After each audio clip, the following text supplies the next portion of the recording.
ज्यादा जरूरी है। मैं बताऊं, मुझे आज लग रहा है, बंगाल की बात करने जा रहा हूं मैं, कि अगर शुभेंदु अधिकारी के पीए का मर्डर हो गया है और सरकार और उसके जो ब्यूरोक्रेसी है वो सचमुच सतर्क है, तो आज ही कुछ ना कुछ कांड वहां हो जाना चाहिए।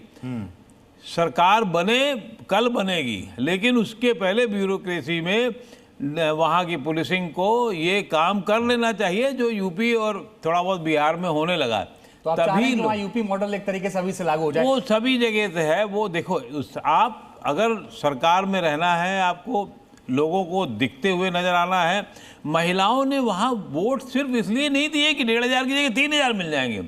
उसने वोट इसलिए दिए कि हम बोल सकेंगे, हमारी इज्जत सुरक्षित रहेगी, हमारे ऊपर ये खतरा नहीं होगा कि हमको अगर एक दीवार खड़ी करनी है तो पहले वहाँ पर जो टीएमसी का पार्षद का गुंडा है उसको पैसा देना पड़ेगा। ये सब चीज़ें, अगर छोटी छोटी चीज़ें हैं, इस पर अगर नियंत्रण लगा दिया, और ये बहुत मुश्किल काम है ये नियंत्रण लगाना। क्यों? क्योंकि जितने भी इस तरीके के पुराने लोग हैं, जैसे सीपीएम से टीएमसी में आए थे, अब टीएमसी से इसमें ना आने पाए बीजेपी में, ये बहुत बड़ी चुनौती होगी। इसी तरीके से यहाँ पर भी बिहार में है। अगर तेजस्वी यादव का बुरा हाल हुआ है तो उसकी एक वजह उनके पिताजी द्वारा किया गया जंगल राज था, और जंगल राज का वैल्यूम बढ़ाने में जितने माहिर हमारे नीतीश कुमार रहे, जब जरूरत होती थी तो नीतीश बाबू जंगल राज कर देते थे। लेकिन ये जो तस्वीर सर इस वक्त हम देख रहे हैं, ये तस्वीर बहुत आज इंपॉर्टेंट है, और मुझे लग रहा है कि अगर हम फुल स्क्रीन में एक बार दिखा दें कुछ सेकंड के लिए तस्वीर, तो ज्यादा अच्छा रहेगा। तस्वीरों में देखिए, केंद्रीय गृह मंत्री अमित शाह नजर आ रहे हैं और बगल में राजनाथ सिंह नजर आ रहे हैं, और आप देखिएगा कि एनडीए के जितने भी घटक दल हैं उन सब के प्रमुख वहां पर मौजूद हैं। जीतन राम मांझी से लेकर उपेंद्र कुशवाहा से लेकर के बीजेपी के कई, संजय झा भी जेडीयू के, आपको जेपी नड्डा आपको नजर आ रहे होंगे।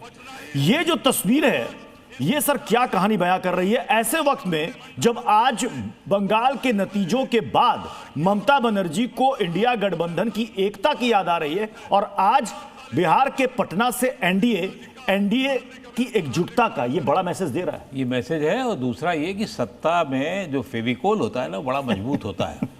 तो सत्ता का फेविकोल वैसे ही मजबूत है। और जब एक चीज और जोड़ दूं, प्रधानमंत्री पहली बार शायद ऐसा हो रहा है कि किसी मंत्रिमंडल में ये बहुत बड़ा पॉइंट है, और पहली बार हो रहा है। और रोड शो देखो, फिर वो है उस सत्ता के गठजोड़ को, उस सत्ता के फेविकोल को, उस सत्ता के आकांक्षाओं को बढ़ाने के लिए ये सब किया जाता है। और इस मामले में भारतीय जनता पार्टी, प्रधानमंत्री, गृह मंत्री, इन सब का जो मशीनरी है, इनका दिमाग है, उसका कोई तोड़ नहीं है। हर मौके को उन्होंने अपने तरीके से करना है और पब्लिक में मैसेज देना है कि हाँ, अब हम बदलाव के लिए राजी हैं, बदलाव के लिए तैयार हैं।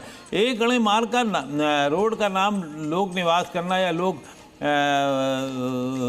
मतलब उससे जोड़ना, राजभवन से लोक भवन, तो लगभग सब जगह हो गया। तो ये इसलिए किया जा रहा है कि आपके दिमाग में बहुत कुछ हो, जिससे कि चीजें बदलती हुई दिखें, और फिर धीरे धीरे चीजें बदलती भी हैं। संगीत रागी जी भी हमारे साथ जुड़ चुके हैं जी। संगीत रागी जी, शपथ ग्रहण समारोह में प्रधानमंत्री और अमित शाह नहीं आए, मंत्रिमंडल विस्तार है, इसमें आना, ना सिर्फ आना बल्कि भव्य आयोजन और रोड शो करना, ये क्या मैसेजिंग है?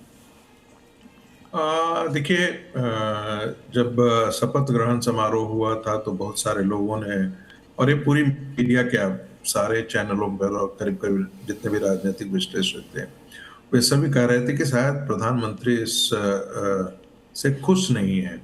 प्रधानमंत्री किसी और को चाहते थे मुख्यमंत्री बनाना, और बनाया किसी और को गया।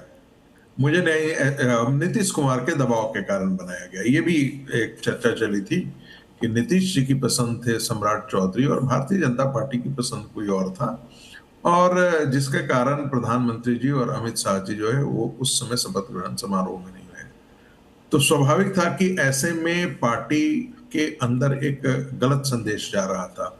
मुझे लगता है कि उस संदेह को खत्म करने के लिए, अच्छा, कोई ऐसा सोच भी सकता है क्या कि प्रधानमंत्री जो चाहे वो नहीं हो, कोई अमित शाह जी चाहें और वो नहीं हो, क्योंकि बिहार के चुनाव में सच पूछिए तो लड़ तो हर तरीके से अर्जुन की तरह जो है वो कृष्ण की तरह यही दोनों थे। तो स्वाभाविक कोई निमित्त जरूर होगा